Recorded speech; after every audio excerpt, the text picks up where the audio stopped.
After playing a big role in Team India's historic performance at the Asian Team Championships, Indian squash star Ramit Tandon is now focused on winning medals in the upcoming Commonwealth Games 2022. To win medals at the CWG at Birmingham next month would be an ideal start to the next phase of his journey. In a special chat with NNIS Sports, Ramit says, "Right now my focus is definitely on the Commonwealth Games and we are only a few weeks away and my preparations right to the leading up to the Games. I have one more professional event in Doha before the CWG and then we have a training camp at the National Academy. I'm not thinking what I'm expecting obviously, but I would love to win medals for the country. But right now my focus is more on the process."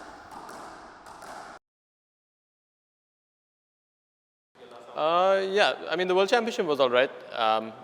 I made it, so I beat one of the top US players in the first round in 3 games, which was good. And the next day I had a match against the world number 13 where I lost in a very close encounter where I had game balls in the first game, which I did not convert.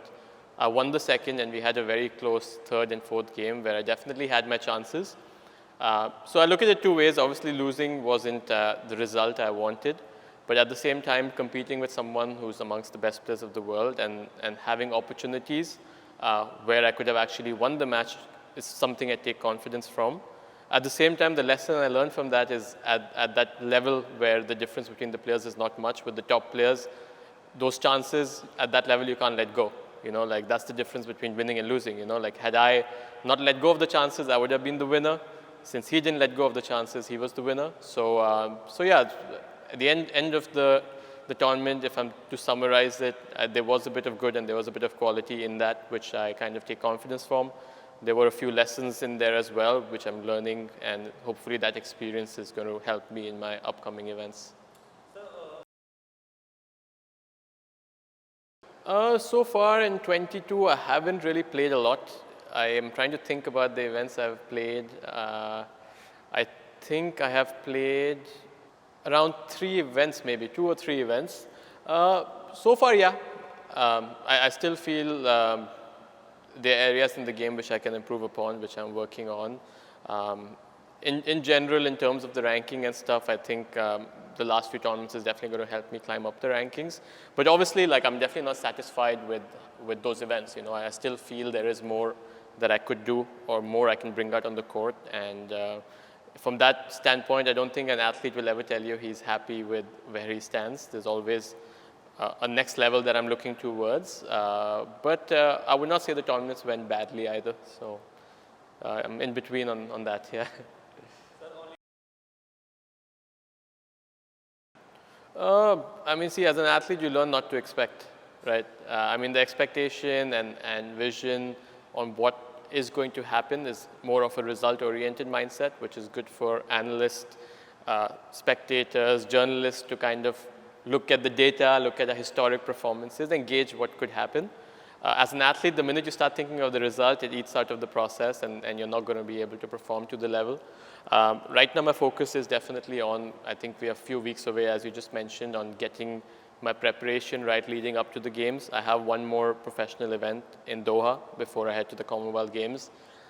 Then we have a training camp at the National Academy. So for me, my focus is I'm not really thinking about what I'm expecting. Obviously, I would love to win medals for the country. There is no doubt about that. But right now, my focus is more on the process of getting those medals than on actually what is going to happen. So. Definitely, you know, the Asian Games, Commonwealth Games is something a non-Olympic sport always looks up to or looks forward to. And for us, we got the news, I think, a month ago that the Asian Games has been moved. I would not say it's cancelled. There is no statement on whether it's cancelled or postponed. So we are still waiting to hear. At the same time, you know, we still have the Commonwealth Games, so the preparation is still ongoing. We still have something to look forward to. And we're focusing on that. So I don't think it's pinching us as badly as it would if there was no Commonwealth Games and just the one major Games got cancelled. But obviously, in terms of scheduling and stuff, we are waiting the dates. Once we have the dates of the Asian Games, we can start planning for that. But right now, the focus lies on the Commonwealth. So my coach is actually in New York. His name is Hisham Attar. So right now I haven't been to New York in a while, so a lot of the stuff we do is over virtual world. We do a lot of Zoom calls, we do a lot of WhatsApp calls and stuff. Obviously he kind of watches my matches and kind of looks into what's happening. Everything is streamed live and we go from there. In fitness, my coach is Anwar Wahab. So we have a schedule planned out. We are kind of figuring out what we need to do. Every tournament you learn, your body behaves differently. We learn from that and we kind of tweak our plan. Obviously the major goal of the year is the Commonwealth Games, so everything we do is helping us get better for that. So as a team, yeah, we sit down and we analyze different aspects of the game, areas which we can improve, and we think about how we can tweak the program. But as I said, they are the coaches. The thinking work on the program is kind of it's their responsibility, it's their job. So for me, it's like more of giving them the feedback, how I feel, and then I wait for them to kind of design the program that I just follow.